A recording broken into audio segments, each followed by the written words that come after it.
गोत्रधवस्य वेणुगोपाल नामधेयस्य धर्मपत्न्याः श्रीदेवी नाम्न्याः सह कुटुम्बानां यजमानस्य विनायकार्ति नामधेयस्य सर्वाणि नाम्न्याः सह कुटुम्बानां यजमानस्य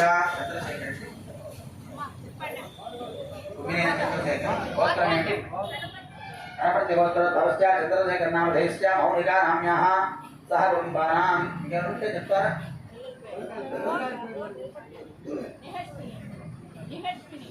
नाम्न्याः यस्मिन् नामधेयस्य सह कुटुम्बानां यजमानस्य गोत्रधवस्य श्रीनिवासकुमार नामधेयस्य धर्मपत्न्याः लक्ष्मी त्रिवेणी नाम्न्याः कुमारस्य कृष्णतेज नामधेयस्य कुमार्याः यशश्री वीणा नाम्न्याः सह कुटुम्बानां श्रीकृष्णधर्मपत्न्याः सन्ध्या नाम्न्याः श्यामब्रह्म नाम्न्याः सह कुटुम्बानां यजमानस्य प्रार्थनं करिष्ये तदङ्गकलशाराधनं करिष्ये कलशं गन्धपुष्पाक्षतैरुपयच्च कलशस्य मुखे विष्णुकण्ठे रुद्रस्तमाश्रितः मूले तत्र ब्रह्म मध्ये मातृगणा स्थिताः कुक्षोद्धाकराः सर्वे सप्तद्वीपावसुन्धरा ऋग्वेदोदकि ध्रुवेदः सामवेदोक्तिधर्मणः अङ्गैश्चिदहिताः सर्वे कलशां सम्राडापो विराडापस्तराडापश्चन्दाकुष्या भवद्योतिकुष्या भवतिजोकुष्यापसत्यमा पृथिवीतत्त्वात्मने गन्धं प्रकल्पामि आकाशतत्त्वात्मने पुष्पं प्रकल्पयामि वायुतत्त्वात्मने योगं प्रकल्पयामि रन्तजस्तत्त्वात्मने दीपं प्रकल्पयामि अमृततत्त्वात्मने अमृतोपहारं प्रकल्पयामि संसर्वतत्त्वात्मने ताम्बूलादि सर्वोपचार पूजान् समर्पयामि अनेन यावच्छक्ति पंचोपचार पूजया च भगवान् सर्वात्मकः सर्वं श्री सीता लक्ष्मण भरत समेत श्री रामचंद्र स्वामिनः सुप्रियता सुप्रसन्ना वरदा भवतु। जय बोलो श्री रामचंद्र प्रभु महाराज की, सीता माई की, लक्ष्मण स्वामी की, राम भक्त हनुमान की। सर्वము కూడా సంసిద్ధతో వ్యక్తం చేస్తూ మా రామచంద్రమూర్తి శ్రీ సీతా మహాతల్లి సాధ్వి మహాసాధ్వి మహాపతివ్రత అయినటువంటి ఆ సీతమ్మ తల్లి కూడా ఇక్కడ చక్కగా వేయించేపు చేసుకొని ఉన్నాం. ఇక్కడ మనం చేస్తున్నటువంటి ఈ ఎదుర్కోల మహోత్సవంలో భాగంగా ప్రధానంగా స్వామివారి యొక్క అమ్మవారి యొక్క కథాగానం చేసుకొని ఆ తదుపరి స్వామివారిని కాస్త కదిలించుకుంటూ మధ్యలో స్వామివారికి పుష్పమాల పరివర్తనం చేసుకొని ఈ కార్యక్రమం పూర్తి చేసుకుంటాం. మొట్టమొదటిగా రాముల వారి యొక్క చరిత్ర చాలా విశేషంగా చెప్పబడుతూ ఉన్నది. అమ్మవారి దగ్గర వేగులు వెళ్ళి రాముల వారి గురించి విన్నవిస్తూ ఉన్నారట. ఏమని చెప్పారంటే, శ్రీరాఘవం దశరథాత్మజం అప్రమేయం సీతాపతిం రఘుకులాం వజరత్నదీపం ఆయానుబాహుమరవిందదళాజటాక్షం రామం నిశాచర వినాశకరం నమామి.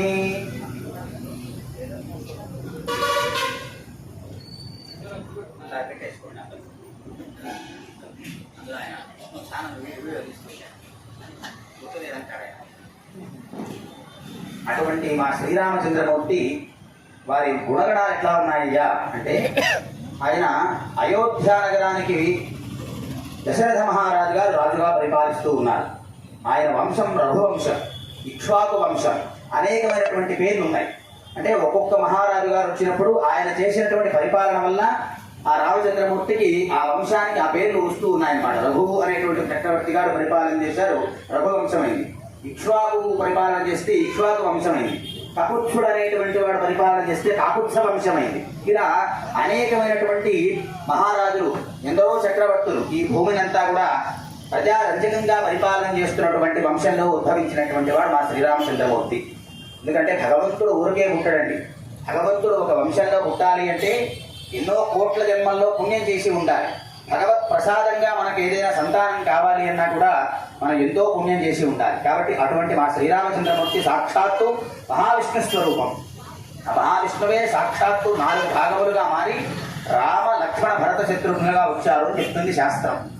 కాబట్టి అటువంటి మా శ్రీరామచంద్రమూర్తి దశరథ మహారాజు గారి కుమారుడుగా పుట్టారు అన్నారు. ఇప్పుడయ్యా అంటే దశరథ మహారాజు గారు అనేక వత్సరములు పరిపాలన చేశారట. తెల్లటి గొడుగు కింద కూర్చొని చూసి 60,000 సంవత్సరములు గడిచిపోయినాయట. మనం చెప్తూ ఉంటాం, మన మనిషి ఆయుర్దాయం ఎంతండి అంటే శతమానం భవతి అంటారు. అంటే శతమానం భవతి అంటే 120 సంవత్సరాలు. ఆ 120 సంవత్సరాలు కూడా 100 సంవత్సరాలు అన్నారు. తర్వాత ఇప్పుడు అది కూడా గ్యారెంటీ లేవు కదా, రకరకాలైనటువంటి అనారోగ్య సమస్యలు జబ్బులో వచ్చి ముందుగానే వెళ్ళిపోతూ ఉన్నాం. 100 సంవత్సరాలు బతికాడు అంటే మరు జన్మ వచ్చినట్టు అని చెప్తారు. కానీ రామచంద్రమూర్తి గారి యుగం ఏ యుగం అందరికీ తెలిసిందే, త్రేతాయుగం. ఆ త్రేతాయుగంలో మానవుడి ఆయుర్దాయం ఎంత అంటే 1,00,000 సంవత్సరాలుగా చెప్పారు. 1,00,000 సంవత్సరాలు మానవుడు బతుకుతే అందులో 60,000 సంవత్సరాలు దశరథ మహారాజు గారు చక్కగా పరిపాలన చేసేశారు. చేసిన తర్వాత గుర్తొచ్చిందట ఆయనకి, ఏమిటి అప్పుడే సంధివంతములు ఉడుతున్నాయి ఆయనకి. మనం చూస్తాం కదా, 60 ఏళ్ళు వచ్చేటప్పటికి షష్ఠి పూర్తి అని చేసుకుంటాం. ఎందుకు చేస్తారు అంటే శరీరంలో ఉండేటువంటి ఎముకలు కీళ్ళు ఇవన్నీ కూడా సళ్ళు వదులుతాయట. అప్పుడు మళ్ళా షష్ఠి పూర్తి చేసుకొని మళ్ళా ఆయుర్దాయం నెంచుకోవడానికి మళ్ళా చేస్తూ ఉంటారు. కాబట్టి 60,000 సంవత్సరాలు వచ్చేటప్పటికి గుర్తొచ్చిందా, ఓ ఇన్ని సంవత్సరాలు ఈ తెల్లగూడు కింద కనపడకుండా గడిపేశానే, మరి నా తర్వాత రాజ్యం ఎవరికి ఇవ్వాలి, నాకు సంతానం కలగలేదే ఎలా అని ఆలోచన చేశాడట. అప్పుడు వాళ్ళ కులగురువు అయినటువంటి వశిష్ఠ మహర్షి దగ్గరికి వెళ్ళి ప్రార్థన చేశాడు. చేస్తే ఆయన చెప్పినటువంటి వాక్యం వల్ల, నాయన ఏదో ఉత్తర జన్మల్లో పూర్వజన్మల్లో మనం చేసినటువంటి దోషము వల్ల ఇప్పుడు సంతానం కలగలేదు, కాబట్టి మీరు అశ్వమేధ యాగం చేసినట్లయితే మనం చేసిన పాపపు రాశి అంతా భస్మం అవుతుంది, ఆ తదుపరి సంతానం కలగడానికి యోగ్యత ఉంటుంది అని చెప్పారు. చెప్తే ఎవరు చేస్తారు అశ్వమేధం? అశ్వమేధం చేయాలి అంటే సామాన్యం కాదండి. అంటే ఇప్పుడు మనం యజ్ఞం చేస్తున్నాము అంటే ఏదో అప్పటికప్పుడు చక్కగా ఏదో గుండం కట్టేసి చక్కగా చేసేస్తున్నాం, దాన్ని హోమం అంటారు. అంటే ఒక పూట చేస్తే హోమం, 3 రోజులు చేస్తే యాగం, 5 రోజులు చేస్తే యజ్ఞం, సంవత్సరం చేస్తే మహాయజ్ఞం. కాబట్టి అటువంటి మహాయజ్ఞం ఏవైతే ఉన్నాయో అవి దాన్ని అశ్వమేధ యాగం అన్నారు. అశ్వమేధ యాగం చేయించాలి అంటే ఎటువంటి నిరాక్షేపడలేనటువంటి వాడు, మనస్సులో ఏ కల్మషము లేనటువంటి వాడు అయినటువంటి ఋష్యశృంగ మహర్షి ఆయన కూర్చోబెట్టి యజ్ఞం చేయండి మీ పాపం పోతుందని చెప్పారు. ఆ ఋష్యశృంగ మహర్షి శాంతాదేవి భర్త. ఆయన దశరథ మహారాజు గారికి వరసలో తమ్ముడైనటువంటి వారి యొక్క రాజ్యంలో ఉన్నారని తెలుసుకొని వెళ్ళి ఆయన సాధారణంగా ఆహ్వానం చేసి అశ్వమేధ యాగం పరిపూర్ణం చేశాడు. ఎన్ని రోజులు చేశారండి? 1 సంవత్సరం రోజులు చేశాట అశ్వమేధ యాగం. 1 సంవత్సరం రోజులు అశ్వమేధ యాగం చేయడం అంటే ఏదో హోమం చేస్తూ కూర్చోవడం అని కాదు, అన్నదానం చేశాట దశరథ మహారాజు గారు. ఎంత అన్నదానం చేశాడండి అంటే వెంకటాచలం నుండి శ్రీశైలం వరకు ఎంత పొడుగ్గా కూర్చోబెట్టి విస్తరాలు భోజనాలు పెట్టారటండి. వెంకటాచలం అంటే తెలుసు కదా అందరికీ, తిరుమల నుంచి మొదలుకొని శ్రీశైలం దాకా ఎంత పొడుగుందో అంత పొడుగున బంతులు కూర్చోబెట్టి భోజనాలు పెట్టారట. అన్నపు కొండలు కరిగాయి అన్నారు. అంటే అన్నం వండి వార్చి పోస్తుంటే అన్నం పెట్టేస్తున్నారట, అంత భోజనం పెట్టారట. కాబట్టి అంత అన్నదానం జరిగిన తర్వాత అశ్వమేధ యాగం పూర్తయింది. అప్పుడు ఆ ఋష్యశృంగ మహర్షి, రాజా నీకు చేసిన దోషం పోయిందయ్యా, ఇప్పుడు నీకు సంతానం కలగాలని ఇష్టి చేస్తున్నాను అని చెప్పి పుత్రకామేష్టి అనే యాగం చేయగా ఆ యాగం పరిపూర్ణం కావడంతో ఆ అగ్నిగుండంలో నుంచి అగ్నిపురుషుడు ప్రత్యక్షమై పాయస పాత్రను ఇచ్చాడు రాజుగారికి, దశరథ మహారాజు గారికి. ఆ పాయస పాత్ర తీసుకున్నవాడు సంతోషించాడు. తన భార్యలు అయినటువంటి 3 ఉన్నారు, కౌసల్య, సుమిత్ర, కైకేయి అనేటువంటి 3కి కూడా సమభాగాలుగా పంచిపెట్టాడు ఆ పాయసాన్ని అని చెప్పారు. చక్కగా ఆ సమభాగాలుగా పంచిపెట్టినటువంటి ఆ పాయసం వల్ల సాక్షాత్తు శ్రీమన్నారాయణుడే 4 రూపములుగా ధరించి ఆ 3 కడుపున పుట్టాడు అన్నారు. చైత్ర శుద్ధ నవమి నాడు మధ్యాహ్న కాలమునందు కర్కాటక లగ్నంలో పునర్వసు నక్షత్రంలో సాక్షాత్తు గుళ్ళో అంతా కూడా మహానైవేద్యం జరిగి గణగణ గంటలు మోగుతూ ఉండగా ఆ సమయంలో రాముల వారు జననం పొందారు అన్నారు. అటువంటి మాట మా శ్రీరామచంద్రమూర్తి. ఆయన తదుపరి మళ్ళా లక్ష్మణస్వామి, భరతుడు, శత్రుఘ్నుడు వీళ్ళందరూ కూడా ఆవిర్భావం చెందారు. సాక్షాత్ మన వాళ్ళు అంటుంటారు, సాక్షాత్తు శేషస్వరూపం లక్ష్మణస్వామి అని, శంఖచక్రాల స్వరూపంగా భరతుడు, శత్రుఘ్నుడు వచ్చారని చెప్తూ ఉంటారు. విష్ణువు యొక్క 4 అంశావతారములే రామ, లక్ష్మణ, భరత, శత్రుఘ్నులు. ఆ 4 కూడా చక్కగా వృద్ధి చెందుతూ ఉన్నారు అయోధ్య నగరంలో. అప్పటిదాకా పిల్లలు లేరు కాబట్టి ఎంతో అల్లారుముద్దుగా పెంచుకుంటూ ఉన్నాడు. ఎక్కడికి పంపించలా, గురుకులాన్ని ఇంటికి పిలిపించాడు దశరథ మహారాజు గారు. రాజు తలుచుకుంటే దెబ్బల కొదవ. కాబట్టి ఆ వశిష్ఠ మహర్షి ఆది మహర్షులంతా వచ్చి రాముల వారికి ఇతర వాళ్ళ పిల్లలు కూడా చక్కగా విద్యాబుద్ధులు గడుపుతూ ఉన్నారు. అనేకమైనటువంటి వేద విద్యతో మొదలుకొని చతుషష్ఠి కళలలో కూడా స్వామివారు ఆరితేరారు. అందులో ఒక విద్య విలువిద్య, ఆ ధనుర్విద్య నైపుణ్యంలో రాముల వారిని మించినటువంటి వాడు లేడట. ఆయన ఎప్పుడు ఎక్కువ పెడతాడో తెలియదు, ఎప్పుడు వదిలి పెడతాడో తెలియదు. ఒక కొండ మీద వర్షం పడితే ఎట్లా ధారా పరంపరలుగా వర్షం పడుతుందో అలా ధారా పరంపరలుగా బాణాలు వచ్చి రాక్షసుల మీద పడిపోతాయట. అటువంటి విలుగాడు రామచంద్రమూర్తి. ఆయన అలా పెరుగుతూ ఉండగా 15 సంవత్సరాలు కూడా నిండక మునిపే విశ్వామిత్ర మహర్షి ఆయన రాజ్యానికి వచ్చారండి. వచ్చి, ఓ దశరథ మహారాజా, నేను సిద్ధాశ్రమంలో యజ్ఞం చేస్తున్నాను, దానికి అనేకమైనటువంటి రాక్షసులు విఘ్నాలు కల్పిస్తూ ఉన్నారు. కాబట్టి నీ కుమారుడు ఈ యొక్క ధనుర్విద్యా నైపుణ్యంలో చాలా విశారుడని విన్నాను, కాబట్టి ఆ రాముడిని పంపించవయ్యా, నా యజ్ఞం పూర్తి చేస్తాను అన్నాడు. ఎప్పుడైనా సరే రాజులు ఎందుకు ఉంటారయ్యా అంటే యజ్ఞ రక్షణార్థం ఉండాలి, యజ్ఞం చేయడానికి ఉండాలి. రాముడు కూడా యజ్ఞం చేశాడు, అశ్వమేధ యాగం చేశాడు. మీకు లవకుశ సినిమా చూసిన వాళ్ళందరూ ఉంటారు చాలా మంది. అందులో సీతమ్మ వారు పక్కన లేకపోతే బంగారు సీతను పెట్టుకుని మరి యజ్ఞం చేశాడు రాముడు. కాబట్టి ఆ యజ్ఞ రక్షకుడు, యజ్ఞకర్త, యజ్ఞభర్త సాక్షాత్తు శ్రీమన్నారాయణ స్వరూపమైనటువంటి విష్ణుమూర్తిగా వచ్చినటువంటి స్వరూపం రామచంద్రమూర్తి. కాబట్టి ఆయన చేసినటువంటి ప్రతిపాదనకు ఆ దశరథ మహారాజు హడలిపోయి కింద పడిపోయాట కళ్ళు తిరిగి. ఎందుకని? అల్లారు ముద్దుగా పెంచుకున్నటువంటి నా కుమారుణ్ణి రాక్షసుల మీదకి పంపించమంటావా? పంపించగా ముక్కు పచ్చలారని పసిగూనలయ్యా వాళ్ళిద్దరు కూడా, మరి వాళ్ళని ఎట్లా పంపించమంటావు అని అడిగాడు. అప్పుడు చెప్పాడు వశిష్ఠుడు, ఓ దశరథ, విశ్వామిత్రుడు సామాన్యుడుగా సంహారం చేస్తాడు, రాముడయ్యా పంపించమన్నాడు. సరే, ఆయన గురువుగా చెప్పిన వాక్యానికి అయిష్టంగానే పంపించాడు. వెడుతూ రాముడు ఒక్కడే కాదు లక్ష్మణుడు కూడా పొమ్మన్నాడు. ఎందుకని? రాముడు ఏదైనా అలసిపోతాడేమో ఆయనకి పరిచయం చేయమని. ఇలా వెడుతూ కౌసల్య సుప్రజా రామ పూర్వా సంధ్యా ప్రవర్తతే అంటూ మొట్టమొదట పాడింది ఎవరయ్యా అంటే విశ్వామిత్ర మహర్షి. అయ్యా ఓ సుప్రజారామ, పైకి నిద్రలేవయ్యా, ఎప్పుడైతే సూర్యుడు ఉదయిస్తున్నాడో ఇప్పటిదాకా పడుకోకూడదు నాయన, ఇప్పుడు లేచి కర్తవ్యం దైవమాన్హికం అన్నాడు. ఇక సంధ్యావందనాది కటువులు చేయవలసింది నీవు, పైకి లెమ్మన్నాడు. అప్పుడు లేచినటువంటి రామచంద్రమూర్తి చక్కగా స్నాన సంధ్యానుష్ఠానాలు పూర్తి చేసుకుని కూర్చుంటే బల అతిబల అనేటువంటి విద్యలను ప్రసాదించాడు రామచంద్రమూర్తికి విశ్వామిత్రుడు. అనేకమైనటువంటి అస్త్రశస్త్రములు అందించారు. అవన్నీ కూడా చేపట్టుకుని చక్కగా తాటగా సంహారం చేసి మారీచ సుబాహులు అనేటువంటి రాక్షసులు కాచుకొని ఉన్నారట. యజ్ఞం ఎప్పుడు చేస్తాడా విశ్వామిత్రుడు? ఆ యజ్ఞం భస్మం చేద్దామని చూస్తున్నారట. యజ్ఞం ప్రారంభమైంది. అగ్నయే స్వాహ సోమాయ స్వాహ అంటూ హోమం చేస్తూ ఉంటే ఆకాశంలో నిలబడి కుండలతో తీసుకొచ్చి రక్తమాంసములు పోస్తున్నారట అగ్నిగుండంలో. అగ్ని ఎప్పుడైతే ప్రేరుతూ పైకొస్తుందో దేవతలకు హవిస్సులంటే దేవతలంతా తృప్తిగా వరములు ఇస్తారని చెప్తుంది శాస్త్రం. కాబట్టి అటువంటి హోమం జరగకుండా ప్రయత్నం చేస్తున్నారట. యజ్ఞద్రోహా అంటారు రాక్షసులందరినీ కూడా. దేవతలు యజ్ఞమునకు అనుకూలంగా ఉంటూ యజ్ఞం జరగడానికి ప్రయత్నం చేస్తారట. రాక్షసులు యజ్ఞములు జరగకుండా దేవతలకు బలం రాకుండా చూస్తారట. కాబట్టి అటువంటి పరిస్థితుల్లో రాముడు, లక్ష్మణుడు ముగ్గురు కూడా ఇద్దరు కూడా అక్కడ చక్కగా ఆ పైన ఇప్పుడు ఎట్లయితే మనం ఇట్లా ఆచ్ఛాదన చేసుకున్నామో అలా బాణ పరంపరలతో ఆచ్ఛాదన కట్టి చక్కగా యజ్ఞాన్ని పూర్తి చేయించారు. ఆ యజ్ఞ పరిసమాప్తి పూర్తయిన తర్వాత ఆ విశ్వామిత్ర మహర్షి, అయ్యా రామచంద్రమూర్తి ఉన్నటువంటి విశేషం ఏమిటయ్యా అంటే యజ్ఞం పూర్తయింది కదా ఇంటికి పోతానలేదండి. అది బాగా గుర్తుపెట్టుకోవాలి. ఎందుకంటే మనం ఇప్పుడే చూస్తూ ఉంటాం, స్కూల్ పోయే పిల్లల దగ్గర నుంచి స్కూల్ అయిపోతే ఎప్పుడప్పుడు ఇంటికి పరిగెడదామని చూస్తుంటారు. లేకపోతే ఏదైనా కార్యార్థం మనం పెళ్లికో పేరెంటానికో పెడితే అయిపోగానే వెళ్ళిపోదామని చూస్తుంటారు. కానీ రామచంద్రమూర్తి అలా అనలేదు. యజ్ఞం పరిసమాప్తయింది కదా, తదుపరి మీ ఆజ్ఞ చెప్పండి, మీరు ఏం చేయమంటే అది చేస్తానన్నాడండి. ఎందుకంటే పితృవాక్య పరిపాలకుడు మా రామచంద్రమూర్తి. ఆయన విశ్వామిత్రుడు ఏం చెప్పాడో కాదు, తన తండ్రి ఏం చెప్పాడో అది చేస్తాడట. కాబట్టి విశ్వామిత్రుడు ఏం చెప్పా దశరథుడు ఏం చెప్పాడయ్యా అంటే, నాయన విశ్వామిత్రుడు ఇక నుంచి నీ గురువు, ఆయన ఏం చెప్తే అది చెయ్యి అన్నట్ట. వెంబడే అందుకని వెళ్ళి రాముడు నమస్కారం చేసి చెప్పాడు, అయ్యా మీ తరుపై ఏం చేయమంటారు అన్నాడు. అయ్యా ఇప్పుడు యజ్ఞం పరిసమాప్తయింది కాబట్టి మనం చక్కగా మిథిలా నగరానికి వెళదాం. ఆ మిథిలా నగరంలో అనేకమైనటువంటి సుందర దృశ్యాలు చాలా ఉన్నాయని చెప్పారు. కాబట్టి అవన్నీ చూద్దాం అంటే సుందరి సాక్షాత్తు మహాసుందరి ఎవరయ్యా అంటే సీతమ్మే. ముందు ఆమెను చూపించి ఆకాశవాణి. అప్పటి నుంచి కూడా మా సీతమ్మ తల్లిని చక్కగా ఆ జనక మహారాజు గారు అల్లారుద్దుగా పెంచుకుంటూ ఉండగా ఆయనకు పెద్దల నుంచి వస్తున్నటువంటి పినాకము అనేటువంటి పరమేశ్వరుడు యొక్క ధనస్సు ఉన్నదట పూజా మందిరంలో. ఒకసారి అమ్మవారు బంతి ఆట ఆడుకుంటూ ఆ బంతిని పూజా మందిరంలోకి నెట్టిందట. ఆ పూజా మందిరంలో ఉన్నటువంటి శివధనస్సు కిందకి వెళ్ళిపోతే 10,000 మంది సైనికులు వచ్చి పక్కకి నెట్టినా జరగనది సీతమ్మ తల్లి ఎడమ చేతి చిటికిన వేతో ఒక్క నెట్టి నెడితే 10 ఆవిడ దూరం వెళ్ళిపోయిందట.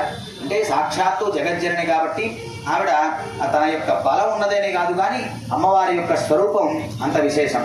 కాబట్టి అప్పటి నుంచి కూడా ఎవరైతే ఈ శివధనస్సును ఎక్కుపట్టగలుగుతాడో అతనికిచ్చి మా సీతమ్మ తల్లిని వివాహం చేస్తాను అని వీర్యసులతగా ప్రకటించి ఉన్నారు జనక మహారాజు గారు.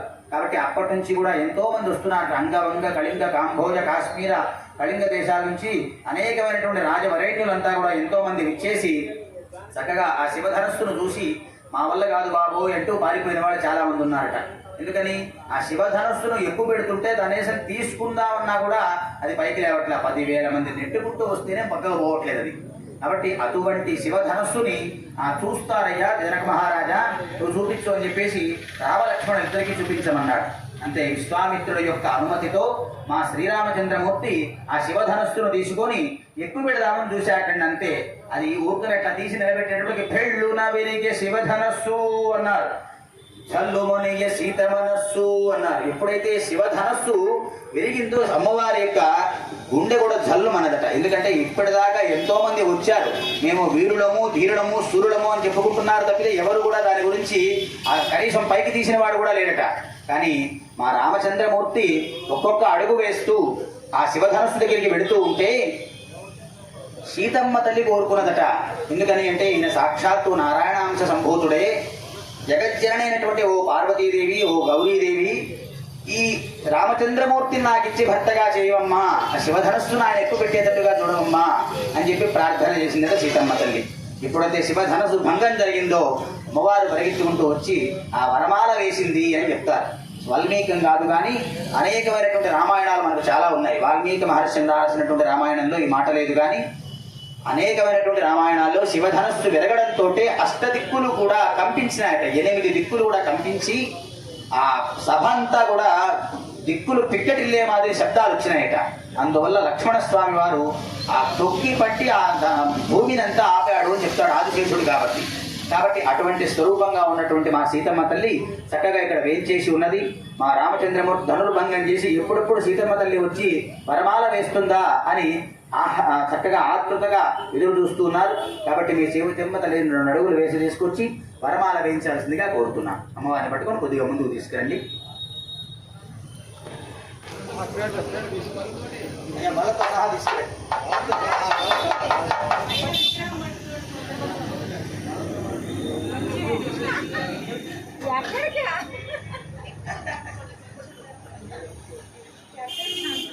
మా ఇందాకే చెప్పాను కదా, సీతమ్మ తల్లి చక్కగా రాముల వారి మెడలో ఎప్పుడెప్పుడు వరమాల వేయాలా అని ఆతృతగా ఉన్నది ఆవిడ. మరి మీరు ఎక్కువ జరిపారంటే ఎట్లా? మా సీతమ్మ తల్లి మంద గజగమన అంటారు. అంటే ఆవిడ నడుస్తుంటే ఒక ఆడ ఏనుగు ఎట్లా అయితే నడుస్తుందో అట్లా నడుస్తూ ఉంటుందట. అంటే ఏనుగుతో పోలుస్తారు ఏమిటంటే అనవాకండి, ఏనుగు నడక చాలా మంద్రంగా ఉంటుంది, చిన్నగా నడుస్తుంది. మీరు చూశారని కొన్ని ఏనుగుని ఎప్పుడైనా ఏనుగు నడవడం చూశారని, గుర్రం అనుకోండి చకచక పరిగెత్తి చేస్తుంది. అదే ఏనుగు అనుకోండి ఏం చేస్తుంది, సింహావలోకనం లాగా ఒకసారి అటు తిరుగుతుంది, ఒకసారి ఇటు తిరుగుతుంది, ఒకసారి వెనక్కి చూస్తుంది, ఒకసారి కిందకు చూస్తుంది. చూసి చిన్నగా అడుగు వేద్దామా వద్దా అన్నట్టుగా తిరుగుతుందట అమ్మవారు. కాబట్టి అందుకని మంద గజగమన అన్నారు అమ్మవారిని. హంస నడక ఉన్న తల్లి ఆవిడే, మయూర నడక ఉన్నటువంటి తల్లి ఆవిడే. కాబట్టి అటువంటి తల్లి చక్కగా 2 అడుగులు మా కోసం వేసింది అంటే చాలా విశేషం. అలానే మరి మా శ్రీరామచంద్రమూర్తి కూడా అయోధ్యానగరం నుంచి అమ్మవారిని వివాహం చేసుకోవాలని ఉత్సుకతగా ఉన్నారు. కాబట్టి ఆయన కూడా 2 అడుగులు వేసి చక్కగా ముందుకు రావాలి. పట్టుకొని స్వామివారిని కొద్దిగా బల్ల పట్టుకొని స్వామివారి విగ్రహం కూడా పట్టుకున్నట్లా ఒకళ్ళు విగ్రహం పట్టుకొని చక్కగా బల్ల కడుతూ ముందుకు తీసుకురండి. అట్లా అట్లా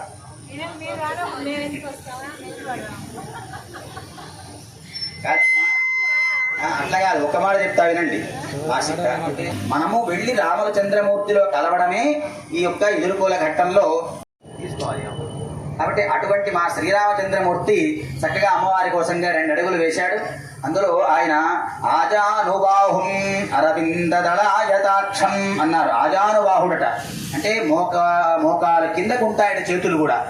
ఎంత పొడుగు చేతులు అయ్యా అంటే ఎందుకు ఇంత పొడుగు చేతులు రావుల వారికి అన్నారు. మనం చూసుకుంటుంటాం ఈ మాట చెప్పినప్పుడల్లా మన వాళ్ళు మోకాళ్ళ కిందకున్నాయా పైకున్నాయా చూసుకుంటుంటారు మన చేతులన్నీ కూడా.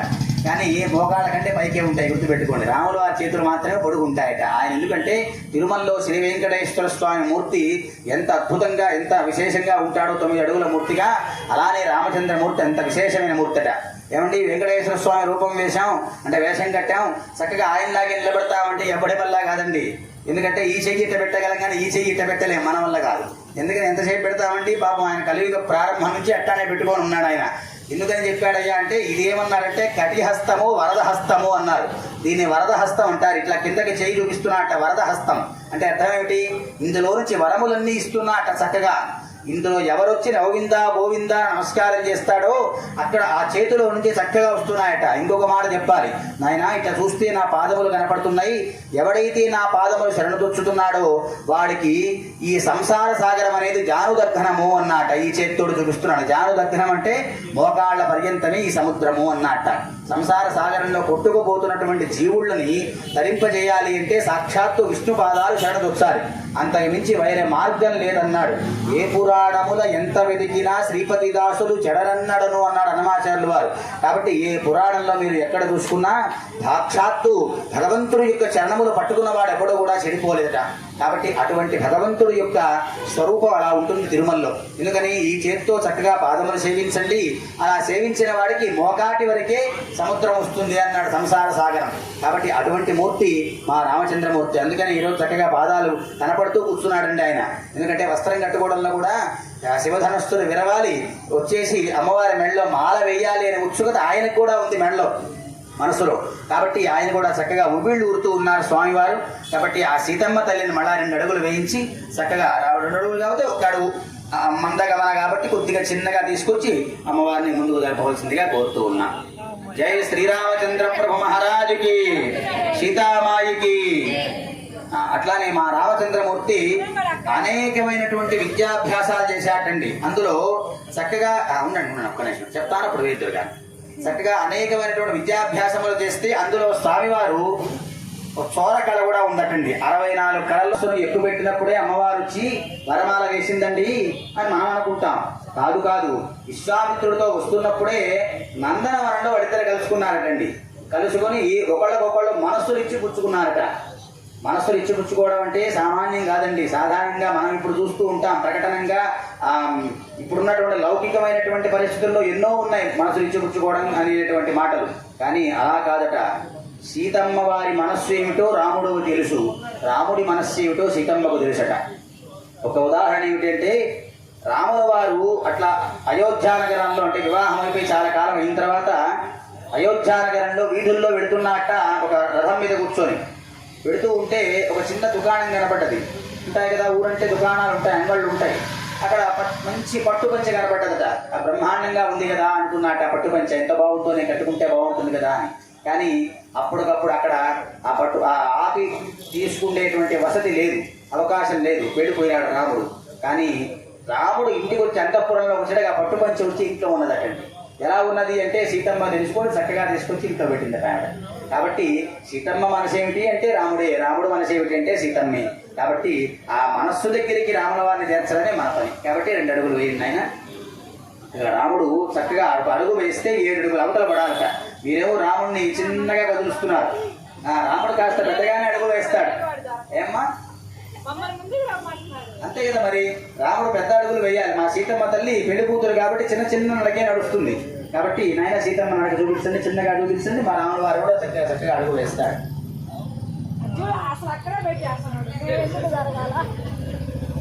అంటే సీతమ్మ తల్లి పాదములు చక్కగా కలుపుతోంది, కానీ ఆవిడ చీర కొంగులో అడ్డం పడుతోంది. కనపడట్లా మీకు అడుగులు చాలా బాగా ఉన్నాయి. కాబట్టి అటువంటి స్థితిలో ఎందుకంటే అమ్మా మా సీతమ్మ తల్లి ఆచి చూసి అడుగు వేస్తుంది. ఆ అడుగు వేయడం వల్ల కింద హంసతూలికా కల్పములు మరుస్తున్నారట. అంటే హంసల యొక్క రెక్కలు ఏవైతే ఉన్నాయో వాటితో చేసిన పరుపులు మరుస్తున్నారట. అమ్మవారు నడుస్తుంటే అంత శుతిమెత్తని తల్లి కందిపోతుంది కాడు పెడితే. కాబట్టి రేపు మీ రాముడి దగ్గరికి పోతే ఏం చూసుకుంటాడో అని భయం మాకు. పైగా 14 ఏళ్ళు అసలే ఒకసారి అడవి తీసుకుపోయినాడని విన్నాము. కాబట్టి ఏమో బ్రహ్మాండంగా చూసుకుంటాడు. ఇంకా మాకు ధైర్యం బ్రహ్మాండంగా చక్కగా. కాబట్టి నాయన మీరు కూడా 2 అడుగులు రాముల వారిని వేయించండి. వీడివో అల విజయ రాఘవుడు పోడిని కొలుగున పొదలి, వీడివో అల విజయ రాఘవుడు పోడిని కొలుగున పొదలి అన్నారు. కాబట్టి అటువంటి విజయ రాఘవుడు ఆయన అనేకమైనటువంటి రాక్షసులను సంహారం చేసిన వాడు. భరతుడు వచ్చి అన్నయ్య నీ పాదములు నాకు ఇవ్వు అన్నట్ట. పాదములు అంటే నమస్కారం చేయడానికి, అంటే పాదులు ఇచ్చాడంటాం కదా మనం.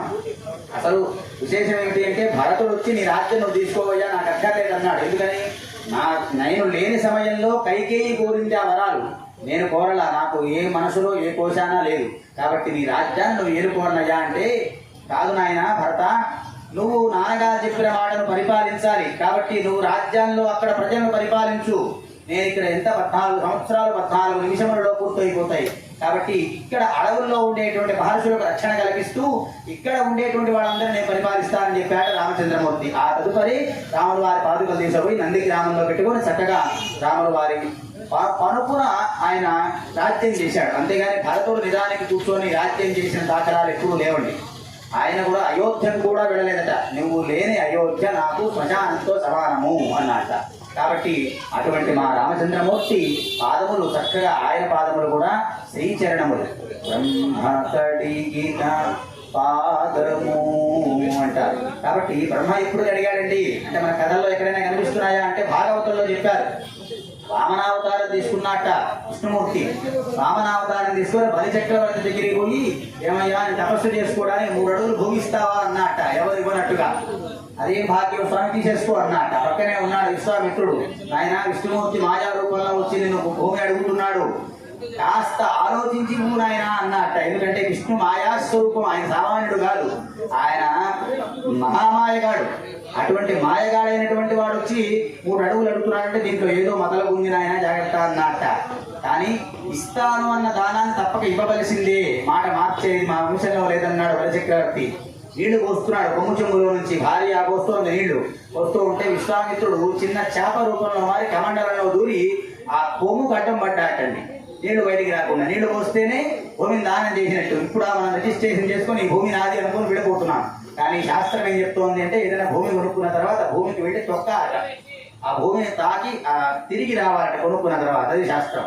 కాబట్టి ఏదో అడ్డుపడినట్టుంది అని చెప్పి దర్భపుల తీసుకుని, వామనుడు కదా బ్రహ్మచారి రూపంలో ఉన్నాడు, దర్భపుల తీసుకొని కొమ్ములోంచి ఒక పొడుగు కొరిస్తే శుక్రాచార్యుడు కన్ను పోయిందట. అందుకనే శుక్రాచార్యుడు ఒట్టి కన్నువాడు అని చెప్తుంది శాస్త్రం.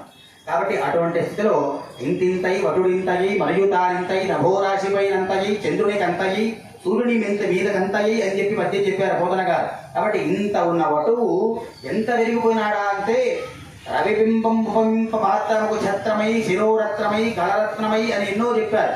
అంటే ఒక్కొక్క అడుగు పెరుగుతూ వెళ్ళిపోతూ ఉంటే సూర్యబింబంతో పోలిక చెప్పారు వామనమూర్తికి. ఆయన పెరుగుతూ ఉంటే అట ఫస్ట్ సూర్యబింబం గొడుగులాగా ఉందట ఆయనకి. ఆ తదుపరి నుదుటి బొట్టులాగా అయిపోయిందట. ఆ తదుపరి మెడలో ఉండే హారంలాగా అయిందట. తర్వాత నడుముకు పెట్టుకున్న వడ్డానంలో మణి అయిపోయిందట. అంటే అంత విరిగిపోతున్నాడు. సూర్యుడు కింద విరిగిపోతున్నాడు, వామనమూర్తి విరిగిపోతున్నాడు. ఆఖరికి పదపీఠమై అన్నాడు. అంటే సూర్యమండలం స్వామి పాదముల కింద పదపీఠంలాగా ఉన్నదట. కాబట్టి అటువంటి మా వామనమూర్తి ఒక్కొక్క అడుగుతో భూమి అంతా గురిచేశాట. ఒక అడుగుతో ఆకాశాన్ని వరుస్తూ ఉంటే బ్రహ్మగారు చెప్పాడు, ఓ సరస్వతి రారా అని పిలిచాట సరస్వతి అమ్మవారిని. ఎందుకయ్యా అంటే ఇదిగో ఎప్పుడు కూడా ఎవరికి అందని పాదం, దొరకని పాదం, ఇటువంటి మహాపాదం ఇప్పుడు వస్తోంది, మన లోకంలో నుంచి కొడుతోంది, సమస్త లోకాలు కొలుస్తూ పెడుతోంది. తొందరగా నీళ్లు పట్టుకుంటారా అని చెప్పి ఆ పాదం దొరకదు తొందరగా అని చెప్పి చక్కగా బంగారు పాత్రలో నీళ్లు తీసుకొని బ్రహ్మ కడిగిన పాదము అంటూ చక్కగా ఆ బ్రహ్మగారు సరస్వతి కలిసి ఆ పాదములు కడిగి నీళ్లు కలుపుకున్నట్ట వామనావతారంలో. ఆ తదుపరి మొత్తం వచ్చేసాడు. ఆయన తర్వాత మనకందరికీ తెలిసిన విషయమే, ఆ బలిచక్రవర్తి శిరస్సును ఉంచి ఆయన పాతాళ లోకానికి అధిపతిని చేశాడు అని చెప్పింది శాస్త్రం. అధపాతాళాలను తొక్కడం కాదు, పాతాళంలో ఉంటాడు బలిచక్రవర్తి ఇప్పటికీ కూడా. కాబట్టి అటువంటి మా శ్రీరామచంద్రమూర్తి పాదములు సాక్షాత్తు శ్రీమన్నారాయణమూర్తి పాదములే, అందులో ఎటువంటి సంశయమూ లేదు. కాబట్టి అటువంటి పాదములతో 2 అడుగులు వేయించి చక్కగా ముందుకు నడపండి ఆయన రాముల వారిని. నేను నడవము అంటే రామచంద్రమూర్తికే కళంకం అవుతుంది. కాబట్టి చక్కగా, ఎందుకంటే రాముడు 1 అడుగు వేస్తే 7 అడుగులు అవతల పడతాయట అడుగులు. అంత ధైర్యంగా కడ వేసుకుంటూ వెళ్ళిపోతుంటాట రాముడు. కాబట్టి అటువంటి శబ్దం వచ్చేటట్టుగా చక్కగా ఆ అడుగులు వేయించారు.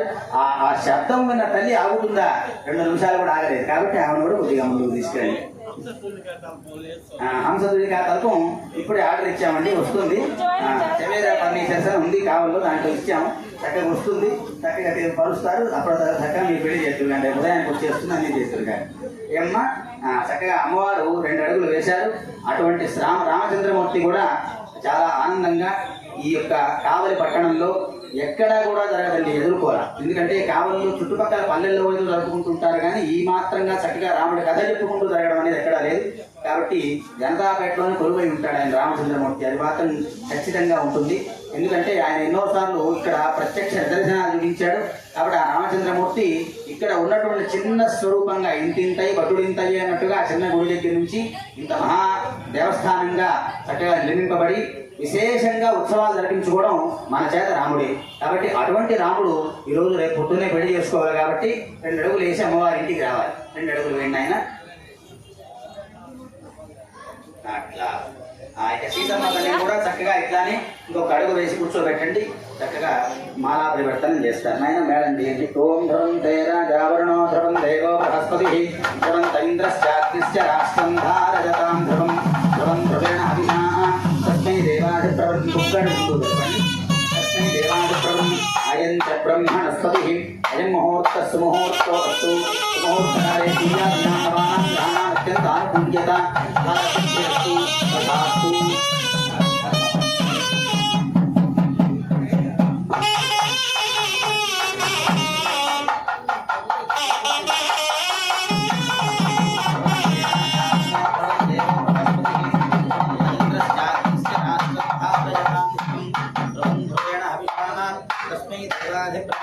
అయం చ బ్రహ్మణస్పతి అయం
पांतु आजनेते पराजने दूर्वारोहंत पुष्पणेः प्रदास्य कुंडली काणकमत्रस्य गृहागिमे मल्ल మా పన్నీరు గుడి వాళ్ళు ఇచ్చేయాలి వెనకాలంట.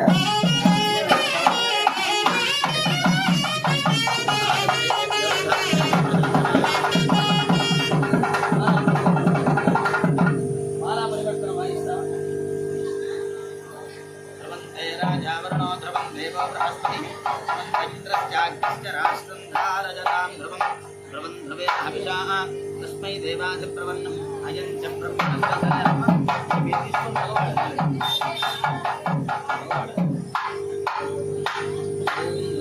राजा वरुणो ध्रुवं देवो बृहस्पति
रघुनाथाय नाथाय सीताय पतये नमः सीतारामचंद्र परब्रह्मणे नमो नमः तिरुभवा वरदो भवा समगो भवा दुःखसन्नो भवा स्थिरागनं कुरु ध्यायामि आवाहयामि नवरत्नगलिते ब्रह्माग्रं समर्पयामि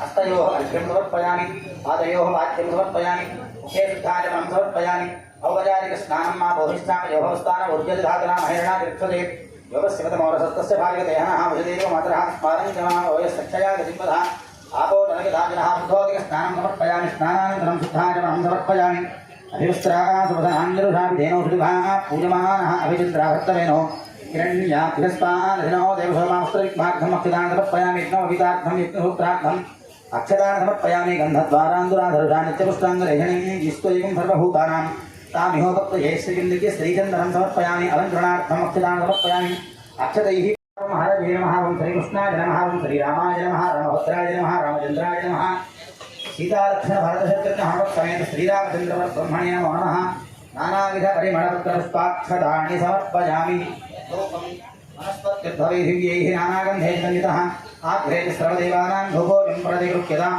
सीतारामचन्द्रस्वामिने नमो नमः धूपमाघ्रापयामि साक्षात् प्रत्यक्षदीपं दर्शयामि नैवेद्यं नाक्तर्वीर्याम् अपरापुष्पायाश्च पुष्पणैः नैवेद्यगुरुं दर्शति